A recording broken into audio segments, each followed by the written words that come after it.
မြို့ဝမြပင်လေကဲရန်ကတောင်ဘက်ကိုဖြန့်ကျက်သွားပြီးဒီနေရာကအံ့ဖွယ်နေရာတစ်ခုလည်းဖြစ်ကာလရှည်ဒီတိုက်စားမှုတွေကဒီနေရာကိုပုံဖော်နေပါတယ်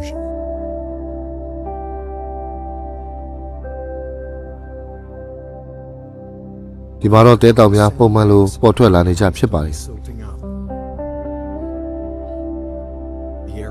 area ကအတော်ကျဲပြန့်ပြီးရွှေ့နေပါတယ်တနေ့စီဒီထူးခြားတဲ့ပုံဝန်းကျင်ကပုံပေါ်လာတဲ့အသွင်ကူးပြောင်းမှုတွေရှိနေပါတယ်ပင်လယ်မှာကုန်းမြေမှာပင်လယ်တပြန်တစ်လက်ဖြစ်နေပါတယ်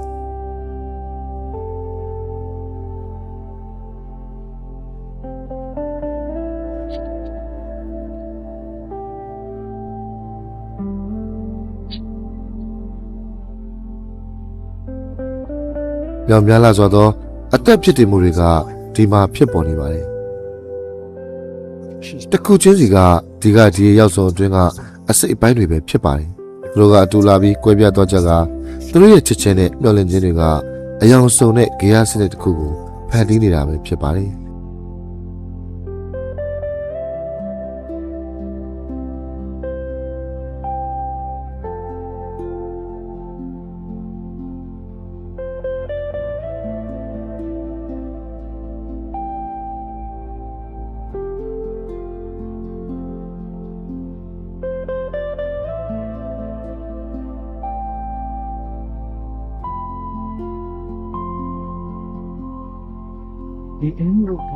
နှစ်စင်မီလူသမင်းဘရင်ရွေးပြန်မှုကမိသားစုပွဲတစ်ခုပါလူအစိုးပိုင်းမှာအဖော်ရှာရသည့်ကြောင့်အရွယ်ရောက်ပြီးသမင်းပုံများကြမှာရှင်ပြရမှုတွေကရှိလာရပါတယ်ကြီးထွားတမပြီးဂျိုးအထူးကြီးနဲ့ Black Rider ကဒီမီလူသမင်းမိသားစုကအဖွဲ့ဝင်တူဖြစ်ပါတယ်ငါးနှစ်ရွယ်မှာ Black Rider ကပြန်ခွဲမှာဝင်ပြန်ဖို့အရေးချင်းပြည့်မီနေပြီဖြစ်ပါတယ်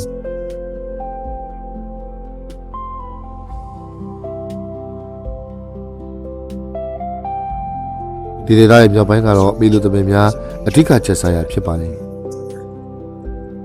ဒီမှာတော့ Black Rider ရဲ့သမင်အုပ်တွေချက်စားကြပါတယ်အမေအုပ်ထဲမှာပဲပြန်ဘက်ကောင်းကိုသူကရှာဖွေနေပါတယ်ဒါပေမဲ့လည်းသူ့ပြန်ဘက်တွေကိုအထင်မြင်သိနေပြီးသူကပဲအောင်မြင်မှုတရဖို့စောင်းထားသလိုထင်နေပါတယ်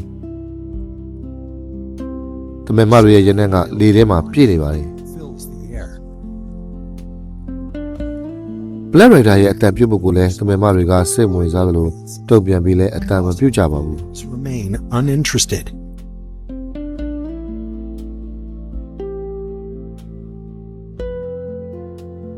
Black Rider ကတိုက်ခတ်မှုတစ်ခုနဲ့တောင်မရင်ဆိုင်ရသေးတာဖြစ်ပြီးတော့သူ့ကိုယ်သူစွမ်းကြောင်းပြဖို့လိုချင်နေပါတယ်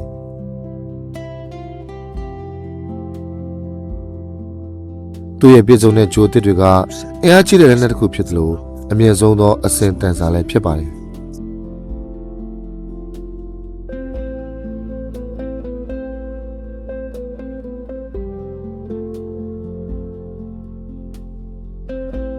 တိုက်ခတ်မှုတစ်ခုကတော့ဖြစ်လာတော့မှဖြစ်ပြီးသူ့ပြိုင်ဘက်ပေါ်လာမယ်လို့လည်းမျှော်လင့်နေပါတယ်ဆရာတက်တန်စွာလှည့်ပတ်ရင်မိသားစုစုကိုစတင်ဖို့သူကဖော်ပြလာပါတယ်သူကတော့မတက်ရမနေနိုင်အောင်ကိုဖြစ်နေပါတယ်ဒါကြောင့်သူ့ညီကိုချင်းတော်တိုက်တင်လဲတိုက်မဲ့သဘောရှိနေပါတယ် But he can even take on his own brother.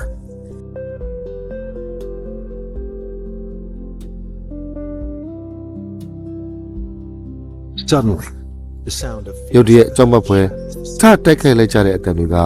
တိတ်ဆိတ်မှုကိုဖြိုခွင်းလိုက်ပါတော့တယ်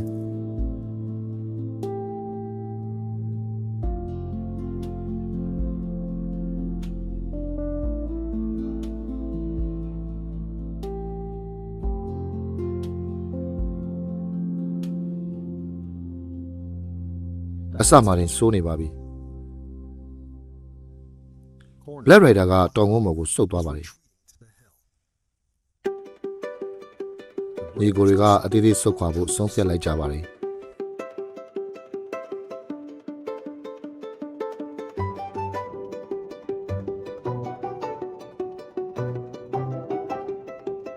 မီလူသမင်တွေကတော့ထူးခြားတဲ့မျိုးစိတ်တစ်မျိုးဖြစ်ပါတယ် လွန်ခဲ့တဲ့အနှစ်3သန်းကမူလစပြုခဲ့ပြီးသူတို့ကတော့တရုတ်သမင်းလိုလည်းတည်ထားကြပါတယ် They are known as the Chinese deer. တရုတ်ရှေ့ပိုင်းကမ်ရန်စိတ်မြေတော်များရဲ့အမှတ်သင်္ကေတလည်းဖြစ်ပါတယ်ကောင်းရင်9000ကျော်အထိဒီနေရာမှာရှိနေပြီးကမ္ဘာပေါ်ကတော်ရိုင်းမီလူသမင်းကောင်ရဲ့အများဆုံးအဖြစ်လည်းရှိနေတာဖြစ်ပါတယ်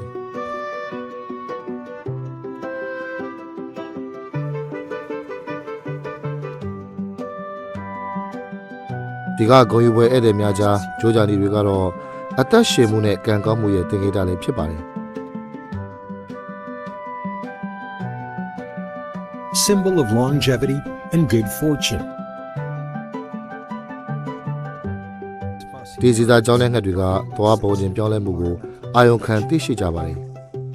ပျက်စီးမှုမရှိတဲ့စိတ်မြေတော်လာပြင်ကတော့သူတို့အတွက်တကယ်ကောင်းတဲ့စကြက်မြေပဲဖြစ်ပါတယ်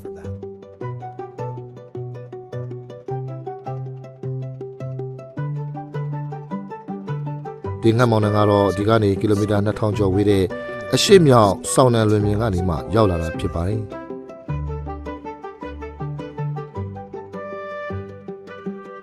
နှကောင်တူလျှောက်သွားရင်ပျော်နေကြပါတယ်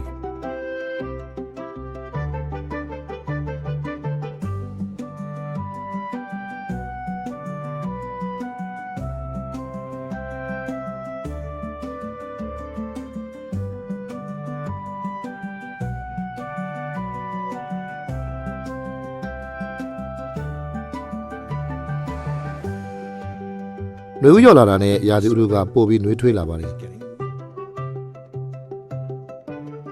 ချိုးကြတွေဟာတားပေါက်ဖို့အတွက်မြောက်ဘက်ကိုထွက်ခွာကြပြီဖြစ်ပါတယ်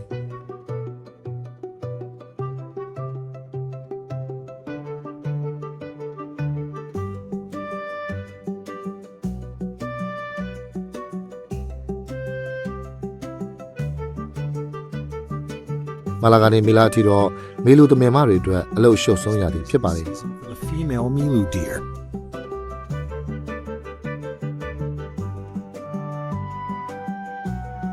မိခင်တွေတားပေါက်ဖို့အတွက်တတော်ထဲမှာသွားပုံအောင်ကြမှာဖြစ်ပါတယ်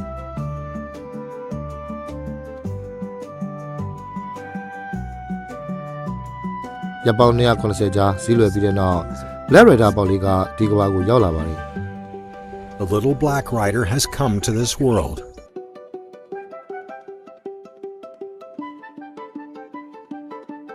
ဒီလိုရှာနေရတာကမိခင်ရဲ့အနံ့ကိုဒီကိုတေးသေးလေးမှာရှိနေအောင်ဖြစ်ပါတယ်မိခင်နဲ့သားပေါက်ကြားကနှောင်ကြိုးတွေကိုပုံမခိုင်မအောင်အကျဉ်းချင်းအထက်ထက်ရှာနေရနေပါတယ်ဝေလာပြီးနိုင်ဝက်အတွင်းမှာပဲ Black Rider ပေါက်လေးကမတ်တက်ရက်ပြီးတရင်တရိုင်နဲ့လမ်းလျှောက်နိုင်ပြီဖြစ်ပါတယ်ဒါကြောင့်မိခင်သဘောတရားကြီးကအသက်ရှင်ဖို့ကျွမ်းကျင်မှုတွေပေးထားတာဖြစ်ပါတယ် Black Rider ငယ်လေးအတွက်မြစ်ကိုကူးဖြတ်ရတာကတော့စိန်ခေါ်မှုတစ်ခုဖြစ်ပါတယ်မိခင်ကရေကြိုက်လို့တကောင်နဲ့ဝင်သွားပါတယ်ဒီခဏမှာတော့သူ့ကလေးကိုသူမေ့သွားပါတယ် Baby.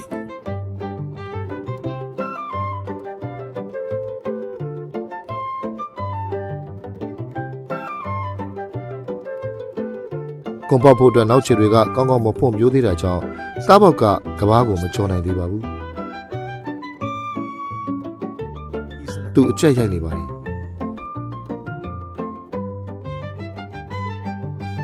သူ့ကောင်းကိုလှည့်လိုက်ပြီးသူ့မိခင်ရဲ့အနံ့ကိုရှာဖွေနေပါတယ်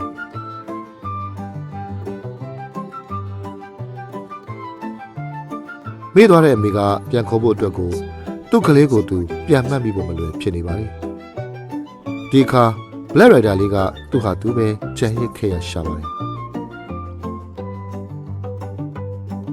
အစာရှာဖွေစားတော့ဖို့အတွက်မတင်ရရသေးတာမဟုတ်သူ့တက်ကတော့မိခင်တို့ကလိုအပ်နေစေဖြစ်ပါတယ်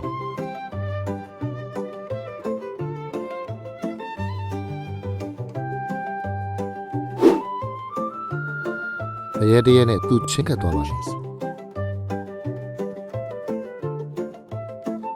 တဘာဝရမိခင်ဟာသူ့အနက်နဲ့မရင်းနေသူဘယ်သားပေါက်ငယ်တိုင်းကိုမစိုးမောင်းထုတ်ပါတယ်ဆာလောင်နေတဲ့ Black Rider လေးကနောက်ထပ်တစ်ပံစူးစမ်းပါတယ်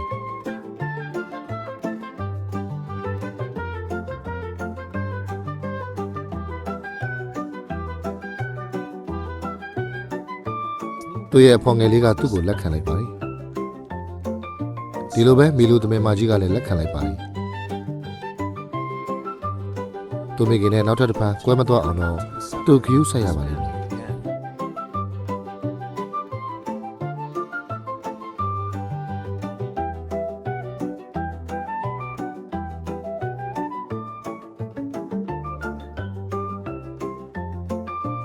တဲတောင်ကုန်းပေါ်မှာတော့ကြိုးကြနေစုံတွေကတကောင်ကိုတကောင်ချစ်ခင်နှစ်သက်ကြောင်းတက်တည်ပြဖို့တေးတီဆိုနေကြပါလေငှက်ထီကတော့မတော်ဆဖြစ်ပြီးတရားရထားပါလေ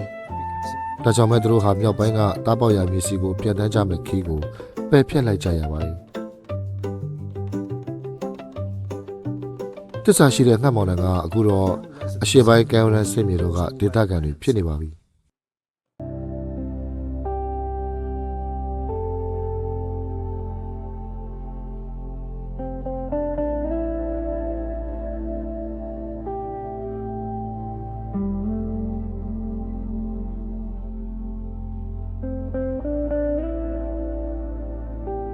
သူ့ရဲ့ပျက်စီးသွားတဲ့ခြေတွေကြောင့်အာပြုပြီးအတောင်ပံတွေဖြတ်ဖို့ခက်စီပါတယ်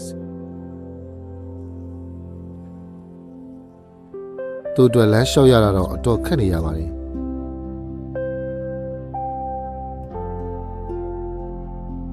သူ့အတွက်တော့သူ့အနေမှာဒီအဖော်ကရှိနေပြီးတာသူခံကောင်းတာပဲဖြစ်ပါတယ်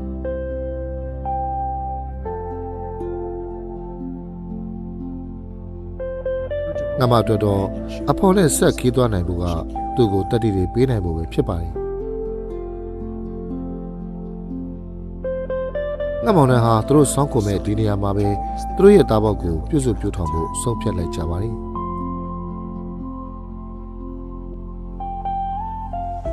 ကြိုးကြတွေကဟူရှင်းကျွန်းငယ်ပေါ်မှာသူတို့အတိုက်ကိုဆောက်လုပ်ကြပါတယ်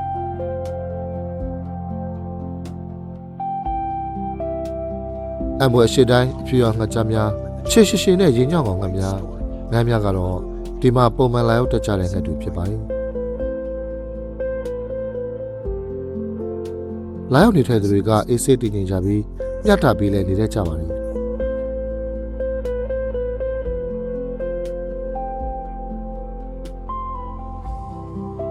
တော်တော်လေးအနှဲငယ်တော့တွေ့ရခဲ့တဲ့အနိုင်ကျင့်မှုတွေလည်းရှိပါတယ်အင်းကြီးတွေကလည်းအစာတွေရှာလို့ဟိုရှင်းကျွန်းလေးကပုံမှန်လိုပဲအေးချမ်းမှုတွေရှိနေပါတယ်ဒီလိုပဲဟိုဒီတွာလာရှာဖွေစားတော့သူတွေနဲ့ပြည့်နေပါတယ်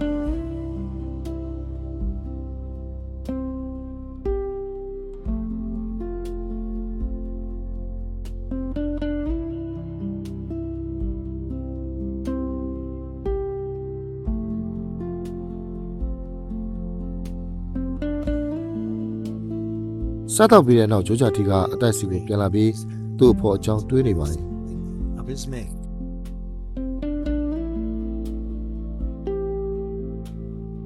သူကတော့တရားရထားတဲ့သူ့ခြေထောက်အတွက်လည်းစိုးရိမ်ပူပန်နေရပါတယ်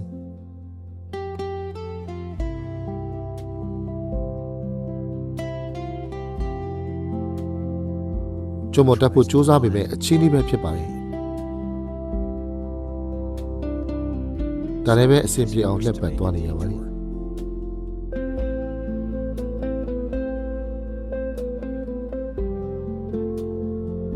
တန်းတဲ့လောက်ကြာနေတော့သူ့ဘောနဲ့အတူနေပြီးစိတ်ပြက်ရတာတွေကိုသူ့လက်လို့ရှုနေပါလိ